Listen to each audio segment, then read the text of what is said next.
October 4th, 2025. Deep inside Russia, more than 1,000 kilometers from the Ukrainian border, an impossible attack took place. The corvette Grad, pride of Putin's navy, was calmly sailing across Lake Onega, a zone Moscow once called untouchable. But within seconds, the impossible became reality. Ukraine struck the ship inside Russian territory itself. What once seemed impossible, a Russian warship struck 1,000 kilometers from the front, begins to make sense when you understand what was at stake. The Grad wasn't just another corvette, it was a symbol of the naval power Putin believed to be untouchable. The Grad, officially designated as Project 21631, Buyan-M class, is one of the most modern missile corvettes in the Russian Navy. Commissioned at the end of 2022, it was part of a new generation of river sea vessels, designed to operate with equal efficiency in shallow waters and open seas, a strategic feature for a country with such complex naval geography as Russia. Compact, fast, and highly automated, the Grad was a floating laboratory of precision. Its stealth hull and low radar profile allowed it to operate discreetly in lakes and narrow straits, the perfect type of ship to patrol sensitive zones without drawing attention. For the Kremlin, it was a technological pride, a ship that, if possible, Putin would have sent to the Black Sea to reinforce the fleet now struggling to survive under relentless Ukrainian naval drone attacks. But the Grad's true power lay in what it carried. At the center of its deck sat the Kaliber NK system, the same cruise missile used in dozens of strikes against Ukrainian cities. Each vertical launch tube could fire a missile capable of flying over 2,000 kilometers, tearing through the air at low altitude and hitting targets with meter-level accuracy. The Grad could also be armed with Onyx anti-ship missiles designed to destroy entire destroyers at sea. It was a hybrid platform, a small ship with the firepower of a cruiser. This versatility made the Grad a rare asset, capable of launching long-range attacks without ever leaving Russia's inland waters. It was, in other words, a weapon built to ensure that the heart of Russia would never be vulnerable. But ironically, it was there, in one of those so-called safe zones, that it met its end. Nothing about this attack was improvised. Every second, every coordinate, every electronic impulse was the result of an operation planned in silence and executed more than 1,000 kilometers away from the war. At dawn on October 4th, 2025, at 4:31 in the morning, the stillness of Lake Onega, in the Republic of Karelia, was shattered by an explosion that lit up the surface like an inverted lightning bolt. It was there, in Russia's far northwest, practically on the border with Finland, that the impossible happened. A corvette, armed to the teeth, sailing in waters considered completely safe, was struck by a Ukrainian attack. Between Lake Onega and the Ukrainian front line lies more than 1,000 kilometers of Russian territory, covered by radar zones, air defense systems, and heavily monitored military areas. No drone or missile should have been able to cross that distance. But one did. According to a statement from Ukraine's Special Operations Forces, the SSO, the strike was carried out using a combined method of reconnaissance and remote attack, and its precise target was the engine compartment on the starboard side. A surgical hit, the kind of impact that doesn't blow everything up at once, but instead destroys the heart of the ship, its propulsion, control, and power systems. Russian intelligence sources tried to downplay the incident, calling it a technical malfunction, but satellite images and videos recorded by local residents showed the opposite. Thick columns of smoke and the ship immobilized, listing to one side, being slowly towed by smaller vessel. The Grad had been in transit between the Baltic Sea and the Caspian Sea, part of a strategic redeployment to reinforce units in Astrakhan. That made the attack even bolder. Hitting a moving target deep inside enemy territory required not just range, but real-time precision. And the result was devastating. According to the SSO itself, the damage rendered the ship unable to sail or fight, with critical failures in its propulsion system and flooded compartments. In practice, the Grad is now out of operation indefinitely. A floating corpse in the middle of a lake that was supposed to represent total security. Nothing about this strike was improvised. Every second, every coordinate, every electronic impulse was calculated and executed across 1,000 kilometers of Russian territory. What until now has puzzled military analysts is simple to state and hard to explain. What exactly crossed 1,000 kilometers of Russian land without being detected?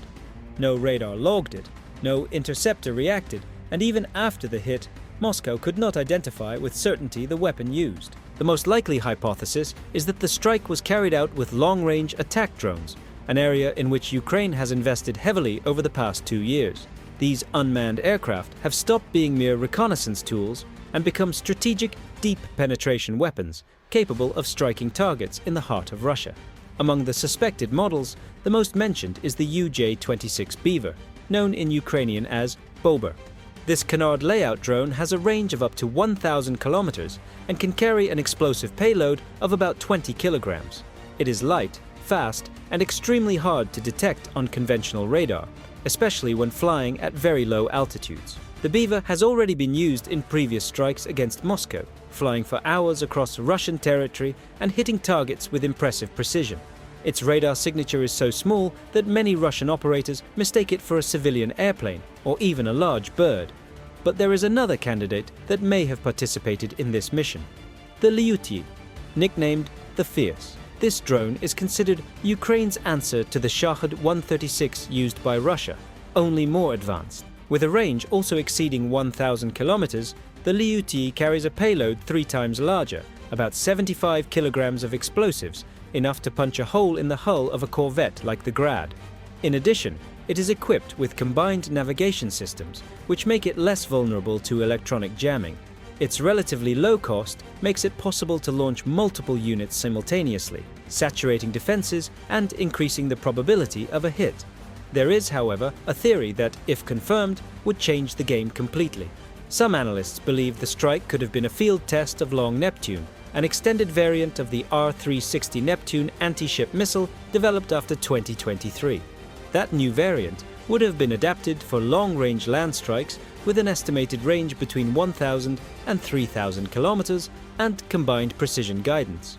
It would be, in practice, the first fully national Ukrainian cruise weapon, capable of reaching any point in Russia without relying on allies. Still, one important detail remains. Using a missile so sophisticated and expensive against a target like the Grad would be a strategic waste. For that reason, most experts believe Ukraine opted for a more economical and flexible solution: one or more attack drones programmed to strike the ship's most vulnerable point.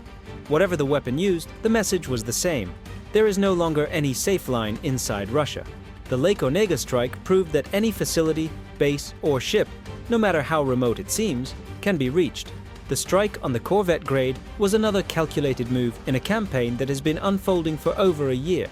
Ukraine is no longer just reacting to the invasion, it is redrawing the map of the war, striking where Russia once believed itself untouchable. To understand this, you only need to look back to the beginning of 2024. While the world's attention was fixed on the Donetsk front, Ukraine quietly opened a new one.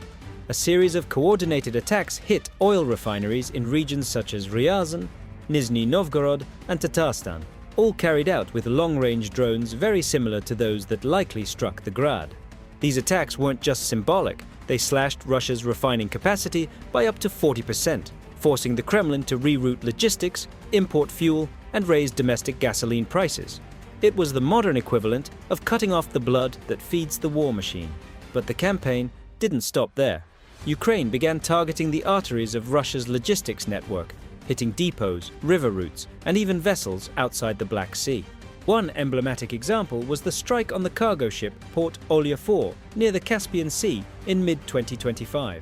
Officially, the ship was carrying civilian materials, but later images revealed military containers and fuel bound for Russian troops in the south. Once again, the attack occurred well beyond Ukraine's expected reach, and once again, the impact was double: physical destruction and psychological shock. When you connect the dots, the refineries in flames, the convoys hit, the Port Olya 4 sunk, and now the Grad crippled, a clear pattern emerges. Ukraine is expanding the battlefield deep into Russia, forcing Moscow to defend itself in every direction at once. The goal isn't just to destroy targets, it's to drain the enemy's confidence and resources. Every long-range strike carries the same message: your tanks, your ports, and your ships are not safe, not even inside your own territory. And the Grad, struck in the middle of Lake Onega, is merely the most visible consequence of this new doctrine. If the strike on the Grad was a military blow, its most devastating effect is being felt in another arena: Russia's naval industry. Because every ship Ukraine destroys is not just a lost target, It's a vessel Moscow can no longer replace. Behind the scenes, the Russian Navy is facing a silent crisis, caused not only by bombs, but by the economic sanctions that have been suffocating its shipyards since 2022. These restrictions have struck at the heart of naval production. Microelectronics, navigation systems, diesel engines, and even basic propulsion components that once came from Germany, France, and Japan. The result? An aging fleet, and shipyards grinding to a halt. One striking example of this is the Onega shipyard, which was supposed to symbolize naval reconstruction in northern Russia. In early 2025, the yard lost a $200 million contract to build 2 next-generation icebreakers, simply because it no longer had access to the required equipment and metal alloys. The project was frozen indefinitely, and the yard now operates at less than 30% of its original capacity. Ironically, that same shipyard sits just a few kilometers from where the corvette Grad was struck. In Russia's Far East, the Khabarovsk shipyard, which for years built corvettes and patrol vessels for the Pacific Fleet, laid off 70% of its workforce due to a lack of orders and materials. The production of new ships has fallen to historic lows, and even those still under construction, face delays of more than 2 years because of the shortage of imported parts. Every ship that sinks or is damaged in this war becomes quite literally irreplaceable in the short term. This is where the concept of naval attrition comes in, and Ukraine has mastered it like few others. It doesn't need to defeat the Russian fleet in direct battles. It only needs to impose steady, unrecoverable losses that Moscow cannot replace. One drone, one missile, one explosion, and months, sometimes years, of Russian production go straight to the bottom of the sea. This is the new battlefield, one of patience, intelligence, and industry. The Black Sea Fleet, once the pride of Russia, is now functionally inactive. With the sinking of the Moskva, the destruction of dry docks in Crimea, and now the expansion of strikes to the north, what remained of Russia's naval supremacy is being eroded by a war of attrition. And the strike on the Grad proves that this strategy is no longer confined to the Black Sea. It now threatens every Russian fleet, from the Baltic to the Arctic. This move was far more than a tactical victory. It was a direct message to the Kremlin. In just a few seconds, Ukraine proved that no distance, no lake, and no internal border can shield Russia from its reach. What Moscow once called a safe zone has become a floating graveyard. And with it, the myth of Russian invulnerability has begun to crumble. The Grad wasn't just a ship that got hit, it was the symbol of an era of overconfidence that went up in smoke. Every explosion, every satellite video, every image of tugboats struggling to save the vessel reminds the Kremlin of an uncomfortable truth. The war has already reached the heart of Russia. Now Putin is forced to stretch his defenses, reallocate resources, and face the unthinkable, that Ukraine, with fewer men and fewer means, is winning in the arena of intelligence and innovation. While Russia struggles to build a single ship, Kiev is turning simple drones into strategic weapons capable of flying 1,000 kilometers and hitting a moving target. The result is more than material damage. It's psychological and symbolic collapse. Putin's once feared navy is now revealed as a paper tiger, and Ukraine, through innovation and audacity, is exposing that weakness for the entire world to see. If the strike on the Grad proved that Ukraine can hit the heart of Russia, what comes next could change everything. While the Kremlin scrambles to contain the damage, America's greatest war machine has just shown up at Putin's doorstep. Watch now. Putin's worst nightmare, America's biggest warship, is now at his doorstep. And see why this US move could turn Moscow's fear into reality.